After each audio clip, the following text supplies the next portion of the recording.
अरशद शरीफ के ऊपर होशरुबा किस्म के इंकशाफात हो रहे हैं कि कीनिया पुलिस का मौक़िफ़ झूठा साबित हो गया कि अरशद शरीफ के ऊपर बहुत ज़्यादा टॉर्चर हुआ, जिस्म के ऊपर कीलें ठोकने के भी निशान हैं। मुर्तज़ा अली शाह जो है स्पेशल कीनिया भी गए। 9 गोलियों में से 6 गोलियां अरशद शरीफ को लगी हैं। केयरफुली प्लान जो असैसिनेशन प्लॉट था उसके तहत अरशद शरीफ को कत्ल किया गया। टॉर्चर हुआ था, उसके साथ इतनी ज्यादती हुई थी, ये क्यों छुपाया जा रहा है? मेरे पास एविडेंस है कि जिससे मैंने खुद देखी है। पोस्टमार्टम भी गलत किया, जानबूझकर गलत किया।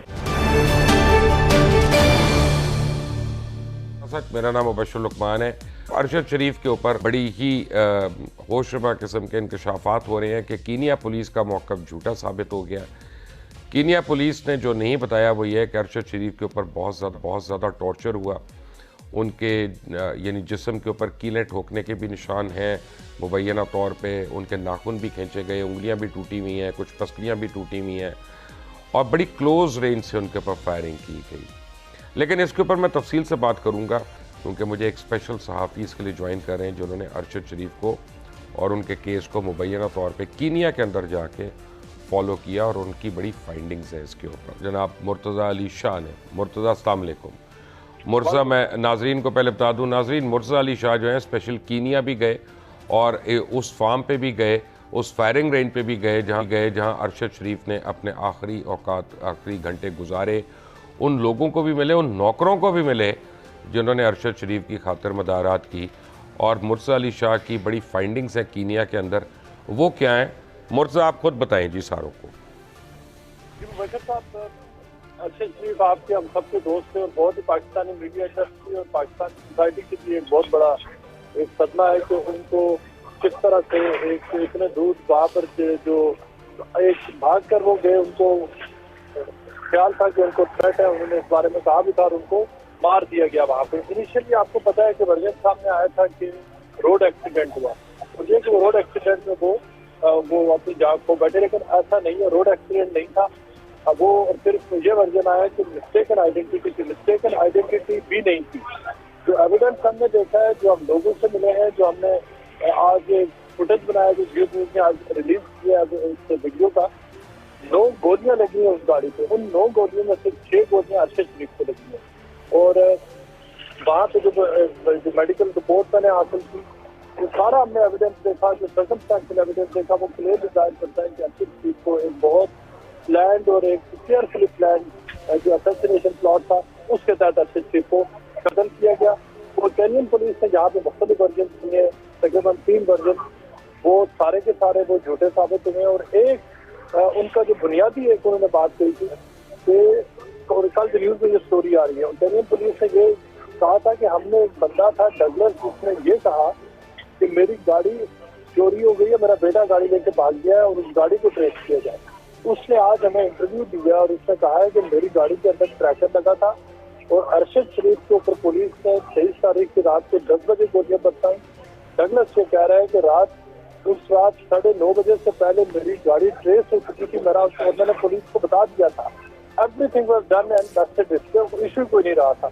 और फिर गाड़ी का उसने कहा था कि वो लेफ्ट की साइड से आ रही होगी, उसको देखा जाएगा। अरशद शरीफ नॉर्थ की तरफ से आ रहे थे, उसकी गाड़ी थी जो रिमूवल वैन है, अरशद शरीफ की गाड़ी थी टोयोटा लैंड क्रूजर, जो खुरम अहमद ड्राइव कर रहे थे। जमीन आसमान का फर्क था और पुलिस ने एक अगवा की एक रिपोर्ट थी, क्योंकि बाप कह रहा है कि मेरा बेटा मुझसे नाराज है। मतलब बंदा तो सबर नहीं कर सकता कि दुनिया की कोई पुलिस को इस तरह के एक फैमिली डिस्प्यूट के ऊपर 9 गोलियां बरसाएगी और व्हील के ऊपर और गाड़ी के ऊपर। और वहाँ पे एक जो अरशद शरीफ है, उनको वहाँ से आके उनके सर में भी गोली मारी और पीछे से जो गोली मारी वो उनको पीछे से होते हुई आगे से निकली। सर, उनके जो सर में 12/3 का डैमेज हुआ, जो होल बना, और उनका जो चेस्ट है, चेस्ट में उनकी गोली मारी, जिसकी वजह से उनका जो लंग्स है उनका इमीडिएट उसका रप्चर हुआ। ये वो हालात है जिनमें अरशद शरीफ का वहाँ पे बशर साहब कत्ल हुआ है केनिया। अच्छा, मुझे ये बताइएगा कि ये क्यों छुपाया जा रहा है कि उसको टॉर्चर हुआ था, उसके साथ इतनी ज्यादती हुई थी, ये क्यों छुपाया जा रहा है? देखिए, मुझे इस बारे में मैं अभी तक सिर्फ बहुत चीज़ें रिपोर्ट कर रहा हूँ जिनके बारे में मेरे पास एविडेंस है, कि जिससे मैंने खुद देखी है। मैं सिर्फ इसके जो टॉर्चर के हवाले से अभी तक मेरे नॉलेज में ये चीज़ नहीं आई है, क्योंकि ये अभी देखिए बहुत सारी चीज़ें तो इसमें नई चीज़ें अब सामने आ रही हैं। तो जो बहुत बड़े एस्पेक्ट्स हैं जो अगले अच्छा मुर्तज़ा, आप यहाँ पे रुक जाएं, आप ज़रा मुश्किल सवाल के लिए तैयार हो जाएं थोड़ा सा। आपसे मेरी दोस्ती अपनी जगह, लेकिन मेरा सवाल करना मुझे मुझे मेरा फ़र्ज़ है आपसे। जी जिस दिन अरशद शरीफ का कत्ल हुआ, मैंने रात को 3:30 बजे तकरीबन मुझे जब पता चला तो मैंने आपको फ़ोन किया लंदन में। जी आपने किया था। और आपने मुझे कहा कि इत्तला ये है, अभी कंफर्म नहीं है, कि गालिबन कोई फायरिंग हुई है और उसमें उनकी डेथ हो गई है और अभी ये नहीं पता किसने फायरिंग की है। यहाँ पे रुक जाइएगा, यही कहा था आपने। जी बिल्कुल। उसके फ़ौरन बाद मैंने पहले अम्माद यूसुफ को फ़ोन किया ARY में, और उनको मैंने पूछा तो उन्होंने मुझे कहा एक ट्रैफिक एक्सीडेंट है, रोड एक्सीडेंट में, जिसकी उस तरह डेथ हो गई है और ये कंफर्म हो गया। तो मैंने अम्माद को पूछा जो ARY के रूए रवा हैं, मैंने कहा अम्माद आपको किस तरह ये पता चला सारा, कोई कॉरस्पॉन्डेंट तो नहीं है वहाँ पे ARY का? उनका नहीं, हमें फैमिली ने बताया। तो मैंने कहा क्या फैमिली साथ है उनके? तो उनमें से तो कोई हर्ट नहीं हुआ। तो उनका ये मुझे नहीं पता, लेकिन फैमिली ने मुझे बताया और कंफर्म किया, हमने वही खबर चलाई है। जी अगले दिन मेरी काशिफ अब्बासी से बात हुई।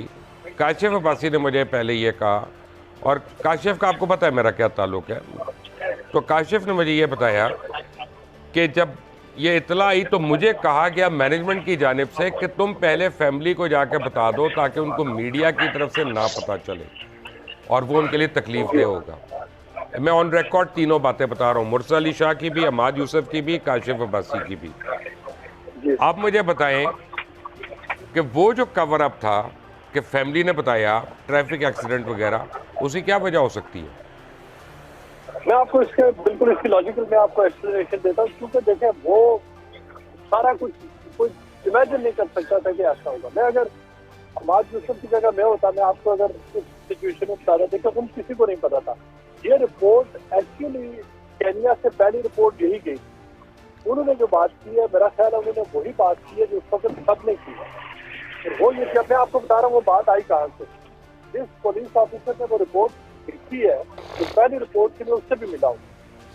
उनको जो इंसिडेंट रिपोर्ट ये मिली थी कि ट्रैफिक मगादी और सिंथेरियन रोड का जो जंक्शन है वहाँ पे ट्रैफिक एक्सीडेंट हुआ है, और ट्रैफिक एक्सीडेंट में वहाँ पे, अच्छा ये पहले मेरी बात सुनिए। वो पहले जो वर्जन है वो खुरम अहमद की तरफ से गया है फैमिली को या किसी को भी पाकिस्तान में, जो रोड एक्सीडेंट हो गया, खुरम अहमद ड्राइवर थे। अब पुलिस ने उसके, अच्छा ये सबसे पहली खबर थी कि रोड एक्सीडेंट में होगा।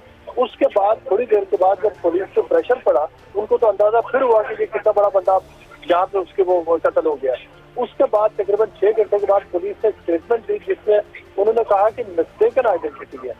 तो पहली जो रिपोर्टिंग हुई है वो खुरम अहमद ने की है, क्योंकि जो ही खुरम अहमद को इत्तला मिली है, जो हमारे ज़राए हैं उनका ये कहना है कि उन्होंने जो कराची की जो है तारक बस्ती, उनको बताया कि इस तरह से ये हो गया है, और तारक बस्ती के कहने पे ही उन्होंने वो अरेंज कराया था उनका स्पॉन्सरशिप। लिहाजा ये तो बिल्कुल इनिशियल रिपोर्ट थी। आई एम श्योर कि उन्होंने उसी बेस पे कहा कि उन्होंने ठीक है, मैंने मान लिया, लेकिन फिर हमें एक और वर्जन आया कि जी यूके में थे, पता चला बाद में यूके में नहीं थे। फिर पता चला दुबई से उनको भगाया गया, पता चला भगाया नहीं गया, उन्होंने पाकिस्तान से अप्लाई किया था कीनिया के वीज़ा के लिए। तो यूके वाली बात मैंने कही थी ट्विटर पे, और मैं आपको उसकी भी वजह बताऊं कि अरशद की जो मेरी बातचीत हुई फोन पे, उन्होंने मुझे यूके सिम से मुझे कॉल किया था। 2 दफा हमारी 4 तारीख को और 5 तारीख को बात हुई यूके सिम थी। मैंने उनसे कहा कि अगर आप यूके में हैं तो लेट्स मीट अप। तो कोट अनकोट उन्होंने कहा कि I am just outside of London, तो मैं जल्दी आता हूँ और मैं आके मिलूंगा आपसे। उन्होंने कहा मैं आपसे और अगर से मिलूंगा। ये मेरी उनसे बात हुई। उन्होंने और भी सुना, कुछ लोगों को कहा कि मैं एसेक्स में हूँ। ये क्या वजह है? वो स्मोक स्क्रीन क्यों क्रिएट कर रहे थे? देखिए शायद इसलिए कि किसी को उनकी लोकेशन ना पता चले कि वो कहाँ पे हैं, और उनकी स्ट्रगल भी यही थी कि मैं एनोनिमिटी में रहूँ जहाँ पर भी। अच्छा मैं आपको पहले ये बता रहा था कि पुलिस ने फिर ये कहा कि मिस्टेकन आइडेंटिटी है। उस जो पुलिस की जो प्रेस रिलीज थी वो पुलिस ऑफिसर से मिला जिसने लिखी थी, वो फुल ऑफ प्रूफ हो। और अगले दिन फिर उन्होंने कहा कि नहीं, वो मिस्टेकन आइडेंटिटी नहीं थी, बल्कि अरशद की गाड़ी से हमारे ऊपर फायर हुआ और हमने उसको रिटेलिएट किया, जिसकी वजह से अरशद की हलाकत हुई। और फिर उन्होंने जो डगलस का कहा कि उसने हमें रिपोर्ट किया था कि उसका बेटा गाड़ी लेके अगवा करके ले गया और हम ढूंढ रहे थे। आज डगलस ने मुझे इंटरव्यू दिया और उसने कहा कि पुलिस ने सारा झूठ बोला, बाय द टाइम उन्होंने अरशद की किलिंग की उससे 30-40 मिनट पहले मुझे गाड़ी भी मिल गई कि मैंने पुलिस को बता भी दिया था और मेरा मामला तो रिजॉल्व हो चुका था। लिहाजा इसमें आगे जो चीजें डेवलप होंगी, एक बात क्लियर है कि मुख्तलिफ लोगों को मुख्तलिफ चीजें बताई गई। इस हकीकत से अब कोई इंकार नहीं कर सकता कि ह्यूज कवर अप है, एक क्राइम हुआ है और वो क्राइम राइट। अब मुझे मुर्जा जल्दी ये बताएं कि वकार का और खुर्रम का यानी इसमें क्या रोल लगता है आपको?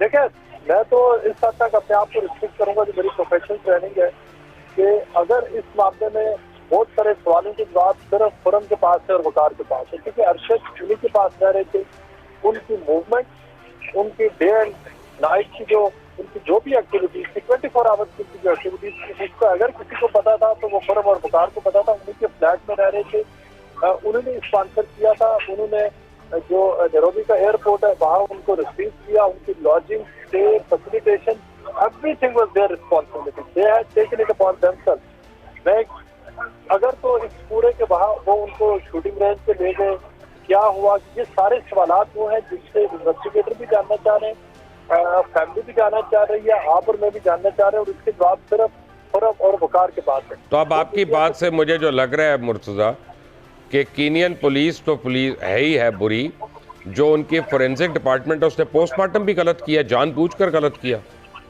देखिए, पोस्टमार्टम उनसे मैंने जब मैं केन्या में पहुंचा था उसके अगले दिन यानी थर्सडे को हमने पोस्टमार्टम की हमने रिपोर्ट बनाई थी, मैंने आके यहाँ से मैंने मौजूदगी से दिया था।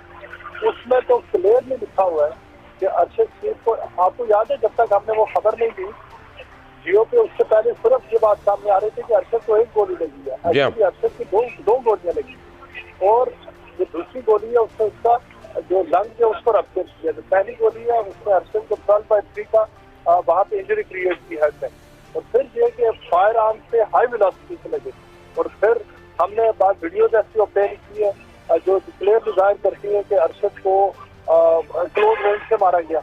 और ये अब सारी चीजें जो बशर्ते ये इन्वेस्टिगेशन पे अगर इम्पार्शियल इन्वेस्टिगेशन होगी तो, और ये खुर्रम और जो बाकी जितने भी लोग हैं जो पूरे वाले बातों से जिनके बारे में सवाल पूछे जा रहे हैं वो जवाब देंगे, वो इन्वेस्टिगेशन से कोऑपरेट करेंगे तो तभी इस मसले का कोई हल होगा। खुर्रम की फैमिली कराची से कहाँ भाग गई है, इसके मतलब कुछ पता है आपको?